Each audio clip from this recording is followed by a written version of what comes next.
건강한 달리기에서 가장 중요한 것은 입니다.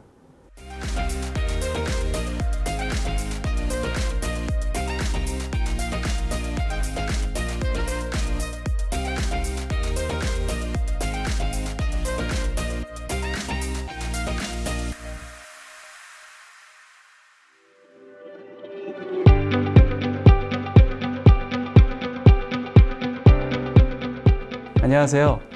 물리치료사이자 대한축구협회 체력 강사로 근무하고 있는 최영인입니다. 오늘은 건강한 달리기에 대해서 배워볼 텐데요. 영상 3편을 시리즈로 준비했습니다. 여러분들이 이 영상을 보고 건강한 달리기는 무엇인지, 어떻게 해야 건강하게 달릴 수 있는지 이해하셨으면 좋겠습니다. 먼저 달리기와 관련된 일반적인 내용들을 말씀드릴게요. 달리기는 발을 통해서 빠르게 이동하는 활동이라고 할 수 있습니다. 경기의 목적도 있고 레저의 목적도 있죠.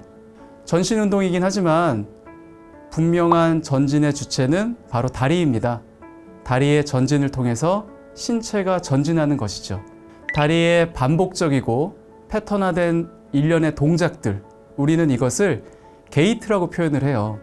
이 게이트가 인간이 이동하는 방법인데, 우리가 이동하는 방법은 크게 걷기 게이트 그리고 달리기 게이트로 구분되어 있습니다. 게이트는 크게 두 가지로 나눠집니다. 발이 지면에 닿아 있는, 그래서 체중을 지지하고 있는 입각기, 그리고 발이 공중 위에 떠 있는, 그래서 다리가 앞으로 전진하고 신체가 앞으로 전진되는 육각기로 나눠집니다. 걷기와 달리기 역시 입각기와 육각기를 동시에 가지고 있는데, 걷기는 양발이 바닥에 동시에 닿아 있는 이중 입각기가 존재하고요. 달리기는 양발이 공중에 동시에 떠 있는 부양시기가 존재합니다. 이 둘의 특징을 가지고 걷기와 달리기를 구분하고 있습니다. 달리기의 효과에 대해서 배워보도록 하겠습니다. 왜냐하면 동기부여가 되니까요. 달리기는 크게 8가지의 효과가 있는 것으로 알려져 있습니다. 먼저 달리기 하면은 무엇이 떠오르시나요? 숨이 차죠. 심폐순환계가 자극을 받고 있습니다. 활동 근육으로 에너지를 보내줘야 되는데 산소가 풍부한 혈액이 해당 부위로 빠르게 전달되어야지 오래 달릴 수가 있습니다. 심장과 폐에 가해지는 자극들이 심폐 기능을 향상시키는 밑거름이 되고요. 두 번째는 특정 질환의 발병률을 낮출 수 있습니다. 당뇨, 고혈압, 그리고 심장질환, 뇌질환과 같은 여러 종류의 성인병이 예방될 수도 있고요. 심장질환에 의한 사망률이 29%나 감소되는 것으로 알려져 있습니다. 그리고 세 번째는 전신 운동입니다. 분명히 다리를 통해서 이동하지만 팔의 움직임이 어떤가요? 다리의 움직임과 마찬가지로 팔도 앞뒤로 스윙을 하고 있죠.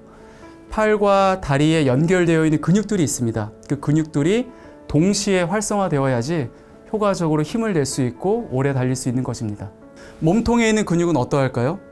몸통에 있는 근육들이 동원되어서 안정성을 잡아줘야지 팔과 다리가 흔들리지 않고 원활하게 움직일 수 있습니다. 이런 것들이 에너지 소비와 관련이 있기 때문에 굉장히 중요하다고 할 수 있죠. 그래서 다리 운동이 아니라 전신 운동이라고 표현하는 것입니다. 네 번째는 일상생활의 기능이 향상됩니다. 달리기를 하면 체력이 좋아지죠. 일상생활의 무기력이 떨어지게 되면 활력이 넘치잖아요.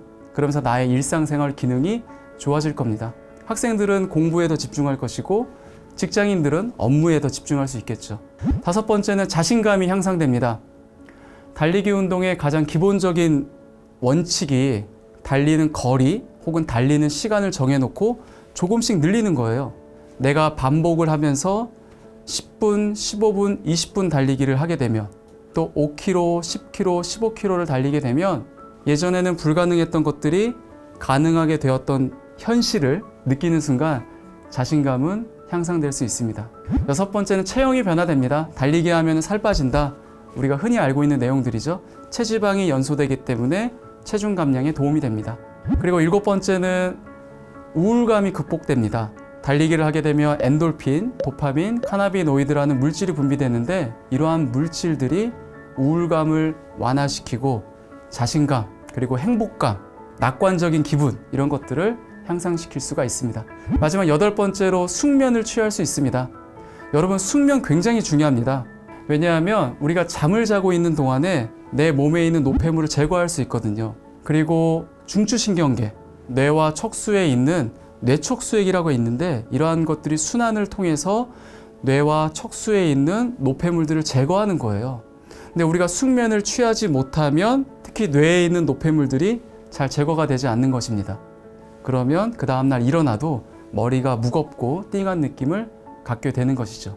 이렇게 여러 가지 측면에서 효과가 있기 때문에 달리기 운동은 현대인들이 해야 될 반드시 필수적인 운동이라고 생각됩니다. 운동 방법의 형태에 대해서 말씀드리겠습니다. 그냥 달리면 되지가 아닙니다. 달리기 운동도 여러 가지 형태가 있습니다. 달리기 운동 방법의 형태에 따라서 운동 목적이 달라지고요. 운동 강도가 달라집니다. 운동 목적이 달라지기 때문에 내가 원하는 목적에 맞게끔 운동을 선택하면 됩니다. 그리고 또 운동 강도가 조절돼요. 계속해서 강한 자극을 주는 것은 내 몸에 좋지 않습니다. 오늘은 강한 자극, 내일은 약한 자극, 이런 식으로 조절을 해줘야지 달리기를 통한 부상이 예방될 수 있는 것이죠. 첫 번째는 베이스 런이라고 합니다. 우리가 흔히 알고 있는 달리기가 바로 베이스 런입니다. 베이스 달리기라고 하면 되겠네요. 중강도 수준의 달리기이고요.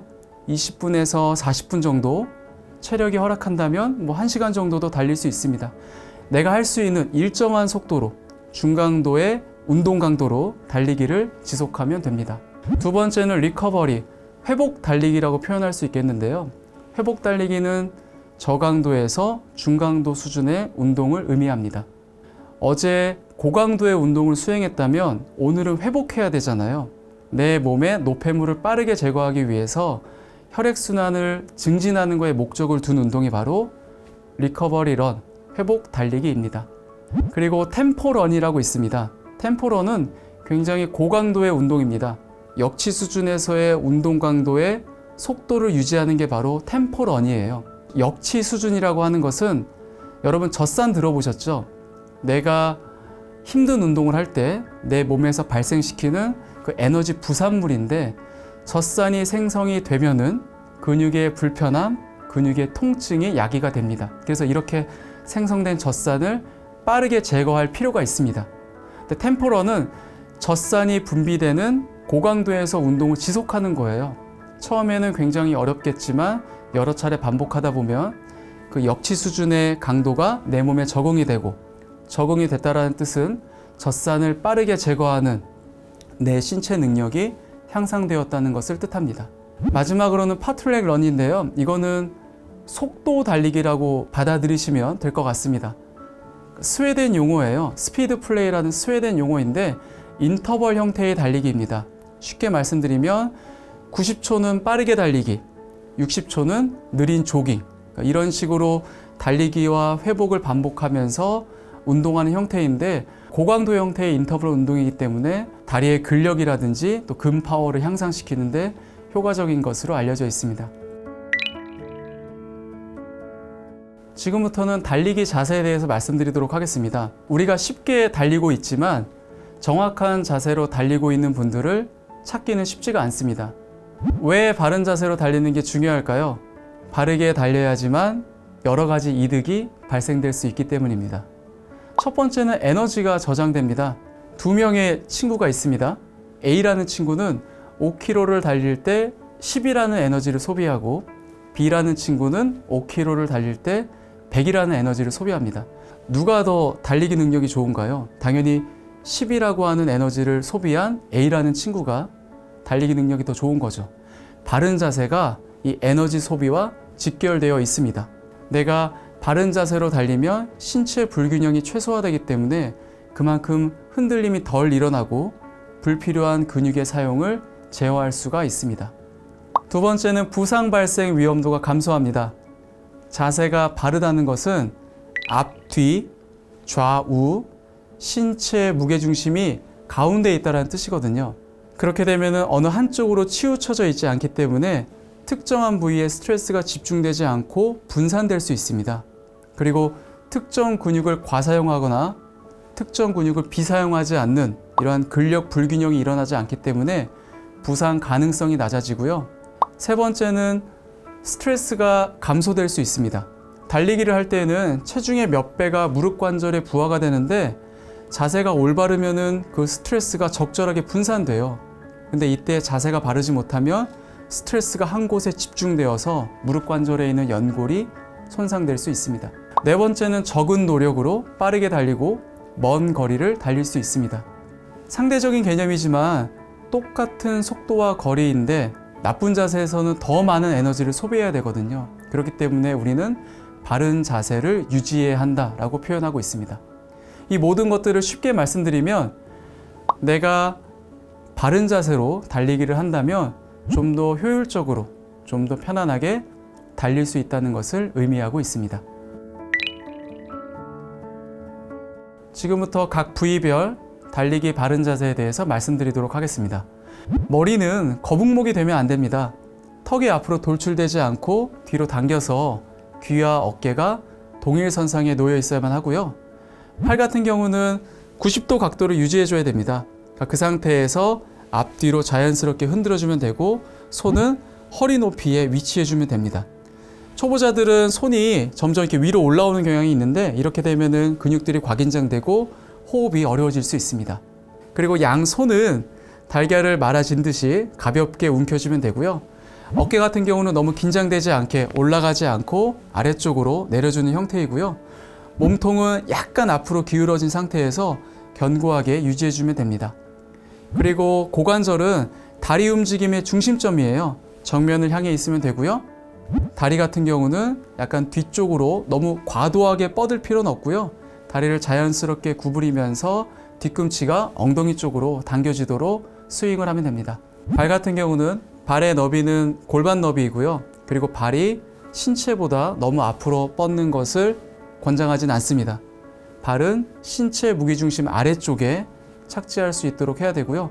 스프린터로 달리기를 할 때, 빠른 속도의 달리기를 할 때에는 발가락으로 달리는 포어풋 형태의 착지를 권장하고 있지만 오래 달리기를 할 때에는 발볼과 중앙이 동시에 바닥에 닿는 미드풋, 그리고 뒤꿈치가 바닥에 닿는 힐풋 형태의 착지 방법이 있습니다. 두 가지 방법 모두 달리기 동호인들이 선호하는 착지 방법이거든요. 여러분들이 미드풋 그리고 힐풋 형태로 착지를 해본 다음에 좀 더 편안한 내 몸에 맞는 방법을 선택하면 되겠습니다. 달리기와 관련된 일반적인 내용들을 말씀드렸고요. 마지막으로 장비들을 살펴보도록 하겠습니다. 먼저 기능성 소재의 의류가 필요하고요. 신발도 필요합니다. 일반 신발을 신지 않고 기능성 러닝 슈즈를 꼭 신어야 하고요. 그 다음에 스마트폰과 무선 이어폰 준비를 추천드립니다. 왜냐하면 음악을 들으면서 달리게 되면 달리기 운동에 대한 피로도가 현저히 떨어지고 달리기의 즐거움이 배가 된다는 연구들이 있거든요. 여러분들이 좋아하는 음악을 들으면서 달리면 이곳이 단순한 길거리가 아니라 굉장히 여러분들만의 공간으로 변화될 수 있습니다. 그리고 마지막으로 말씀드릴 게 달리기 관련 어플입니다. 이 어플이 단순한 어플이 아니고요. 코치라고 보면 됩니다. 여러분들이 이 어플을 켜고 달리기를 할 때 음성 서비스가 지원되면서 60초 동안 달리고 30초 동안 쉬어라. 그리고 달리기와 관련된 여러 가지 정보들을 계속해서 제공해 줍니다. 그리고 또 복돋아 주고 있고요. 여러분들이 계속해서 달리기를 할 수 있도록 응원해 주고 있습니다. 그리고 달리고 난 다음에 오늘 몇 킬로 달렸는지, 나의 심박수가 몇 퍼센트 정도로 유지가 되었는지, 속도는 어땠는지, 이 모든 것들을 데이터화된 자료로 알아볼 수 있기 때문에 여러분들이 그냥 달리는 게 아니라 이 달리기의 즐거움이 좀 더 배가 될 수 있습니다. 그래서 이러한 러닝 어플을 다운로드해서 활용하시는 것을 추천드립니다. 지금까지 달리기 알아가기에 대한 내용이었습니다. 제가 말씀드린 내용을 통해서 그냥 달리는 것이 아니라 잘 달리는 여러분이 되었으면 좋겠습니다. 감사합니다.